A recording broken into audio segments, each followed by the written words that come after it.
Good morning, Szczecin. This is your urban city radio, Szczecin FM, on the wavelength 94.4 FM. As usual, we have for you the latest news in English and German. The news from the world of culture, science, medicine, economics, tourism and fashion in just a minute.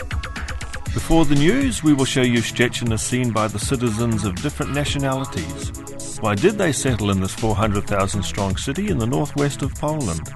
What attracted them to this port agglomeration near the German border, directly connected with Berlin and Copenhagen via road and water routes?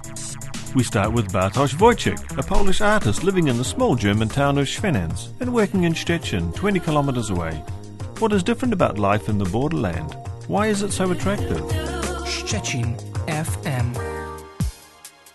I have the possibility to be in different worlds at the same time, or crossing the border between the worlds many times a day, because at the same time I am in a small village that belongs to the Western world, and I am in a big town or big city that belongs to the Eastern world.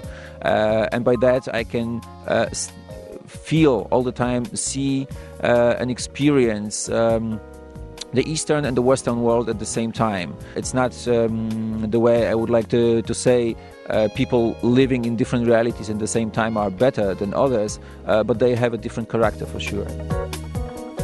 It's possible that initiatives that you can see in Szczecin could be established somewhere else, but they couldn't work the way they can work here. The European Film Festival for Documentaries, for example, that takes place at the same time in the German city of Neubrandenburg and the Polish city of Szczecin. Another initiative of that kind is Kontrapunkt, a theater festival that goes for one day to Berlin, and you couldn't imagine doing that if your initiative would be placed in Gdańsk, Poznań or some other place. So you could do a similar thing, but it couldn't be done just this way as it can be done here. Let's find out the daily reality of a Szczeciner with a Danish ID and a Ukrainian wife. Klaus Olsen is an officer in the Royal Danish Army, and together with soldiers from 9 European countries, serves in the NATO headquarters in Szczecin. He is one of many expats who have integrated into the international community of Szczecin and started their family here. How does he feel in Szczecin? Szczecin, it's my favorite city. I have been living here now for 2.5 years, and I just say I love to live here. Let me say, you're not really in Poland, you're not really in Germany, you're just in the middle of Europe, in the heart of Europe, and it's you meet a lot of people from all nations here, businessmen from all over Europe, a lot of tourists, and this is something special. This city here. Let me say, I found or lost my heart in Szczecin because I was designated to the Corps here when it came from Rendsburg in '99. And I met a young student here, and now I'm married to her, so Szczecin will always be remembered in my heart. 2 small children, one is nearly 4 and the other one is 2 years, and they are in the same kindergarten, and they are so happy to stay there, and both of them are able to talk Polish now, and it's amazing. And when I pick them up, end of the day, they just switch from the Polish language to the Danish when they see me. Sometime at home when we talk very quickly, they answer me in Polish if I ask something in Danish, so it's quite nice. You are listening to Szczecin FM. In Szczecin, you may find happiness but also make money. A good example is Martin Kernel, a German lawyer who started a lawyer's office in Szczecin. The decision to start working in the borderland was perfect. The legal advice brought Martin high profits, and the office has customers from Poland and Germany. I decided to work in Szczecin because Szczecin is very, very close to Germany and to Berlin. And our law office, the law office of Goldenstein and partner, is providing services for Polish people in Germany and for Germans in Poland. You always find German tourists or German, not even tourists, but just people who come from a couple cities, maybe 20, 30 kilometers from Szczecin, just come here to go eat out, to go into the opera. There are buses organized already for people to come into the opera house, and they're not going to Berlin anymore, but they also come in to Szczecin. It means to Stettin.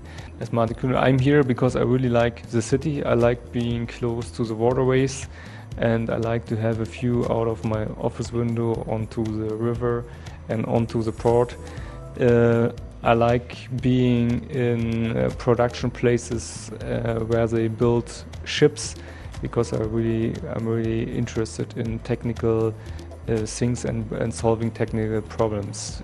As we can see, in Szczecin you can succeed in professional and private life. Let's find out the options for the development of the youngest generation of the international community. We asked Ms. Maria Safka, the principal of the Szczecin International School.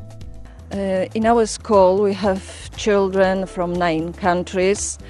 Most of them, about 60%, they are children of NATO officers. The rest of our students, of course, Polish children, and foreigners, the foreign investors' children. They feel like citizens. Maybe 5-6 years ago it was a little bit different, but now they feel quite comfortable. They feel acceptable by Szczecin and people. So I'm sure, not I'm hoping, but I'm sure they feel like citizens. We're near the end of our programme. Soon we will have the cultural news service prepared by Christian Diamond. Today we discussed the special characters of the borderland city of Szczecin and showed it through the perspectives of its citizens coming from various European countries. Do you already know what it's based on? And now, one last question. Is it worth launching a multilingual urban radio station? So answers Mario Codina, a Szczeciner for 10 years, originally from Malta. I'm sure, of course, it will help. For example, you've got a Polish radio in Dublin, for example, or in London. So why shouldn't we have one for the foreigners in Szczecin anyway? So yes, of course, I think it would be a very good idea.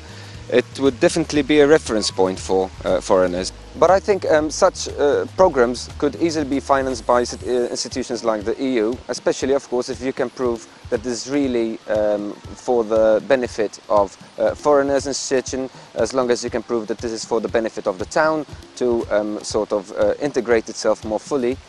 I don't think it should be a problem. What seems to be quite a large sum of money for us might not be such a large sum of money for them.